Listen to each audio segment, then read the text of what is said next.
बच्चों, आज एक क्वेश्चन है जो कि यहाँ पे दिया गया है। क्वेश्चन है, choose the polar molecule from the following. तो सबसे पहले हम जानेंगे कि पोलर मॉलिक्यूल आखिर क्या होता है। पोलर मॉलिक्यूल होता है कि किसी भी दो एटम के बीच पोलैरिटी होना चाहिए, मतलब ईएन डिफरेंस होना चाहिए। जैसे कि बताते हैं कि सिंपल सा कंसेप्ट ये होता है कि जो रेगुलर जो स्ट्रक्चर हो गए, रेगुलर स्ट्रक्चर जैसे कि मान लीजिए CL4 हो गया, मतलब रेगुलर स्ट्रक्चर मतलब किसी भी मेन जो मॉलिक्यूल का जो मेन का मतलब एटम है उसके सराउंडिंग में जो एटम है वो सब सेम होना चाहिए। रेगुलर स्ट्रक्चर का मतलब सराउंडिंग एटम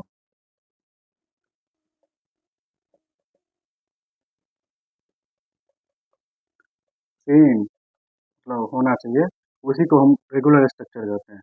CCl4 हो गया, CF4 हो गया, कुछ भी ले सकते हैं, CBr4 हो गया।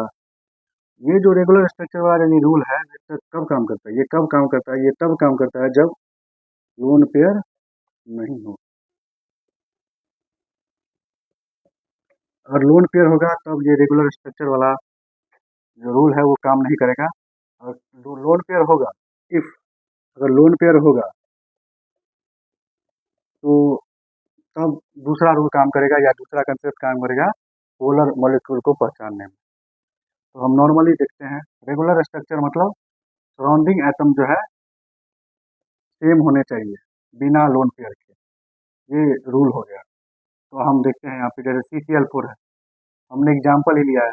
कार्बन एटम की जो सराउंडिंग एटम है चारों वो सेम है, तो ये क्या हो गया, रेगुलर स्ट्रक्चर हो गया। तो रेगुलर स्ट्रक्चर क्या होगा, नॉन पोलर होते हैं। ये रेगुलर स्ट्रक्चर हो गया तो रेगुलर स्ट्रक्चर नॉन पोलर होगा, पोलर नहीं होते हैं। जैसे CO2 है, कार्बन है, CO2 का स्ट्रक्चर चलिए बना देते हैं, कोई बात नहीं। इसके सराउंडिंग एटम में ऑक्सीजन है दो, ऑक्सीजन मतलब सराउंडिंग एटम सेम है, कोई मतलब अलग अलग नहीं है, सेम ही है, ऑक्सीजन ही है। ये भी रेगुलर स्ट्रक्चर हो गया। तो रेगुलर स्ट्रक्चर क्या होता है, नॉन पोलर होता है।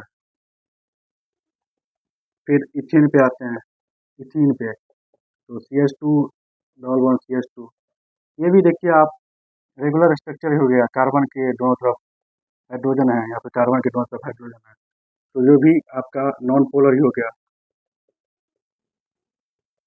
ये देखिए यहाँ पे कार्बन है, कार्बन के जो चारों तरफ सराउंडिंग एटम है वहाँ पे एक है हाइड्रोजन और तीन है क्लोरीन। चलिए अभी अच्छा ये स्ट्रक्चर बना देते हैं, अगर बनाए तो मान लीजिए यहाँ पर ऐसे बना देते हैं। तो यहाँ पे देखिए सराउंडिंग एटम जो है कार्बन के चारों ओर वो सारे के सारे सेम नहीं है, तीन क्लोरीन है और एक हाइड्रोजन है। तो ये जो है रेगुलर स्ट्रक्चर नहीं हुआ, ये इरेगुलर स्ट्रक्चर हो गया। इरेगुलर स्ट्रक्चर हो गया। तो जो इरेगुलर स्ट्रक्चर होता है वो नॉन पोलर नहीं होता है, ये क्या होता है, पोलर होता है। जो इरेगुलर स्ट्रक्चर होता है यानी कार्ब मतलब किसी भी एटम के चारों तरफ जो अलग अलग अगर एटम रहेंगे, मतलब सभी एटम सेम नहीं रहेंगे तो उसको इरेगुलर स्ट्रक्चर कहेंगे। और इरेगुलर स्ट्रक्चर जो है वो पोलर होता है। और नॉन पोलर कौन होता है, रेगुलर स्ट्रक्चर नॉन पोलर होता है। तो इरेगुलर स्ट्रक्चर हो गया तो ये क्या हो गया, पोलर हो गया। तो हमारा जो एक आंसर हो गया वो ये हो गया।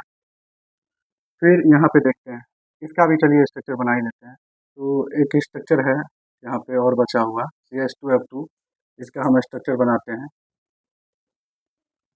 2F है, 2H है। तो यहाँ पे भी देखिए वही सेम रूल, ये भी एक इरेगुलर स्ट्रक्चर हो गया।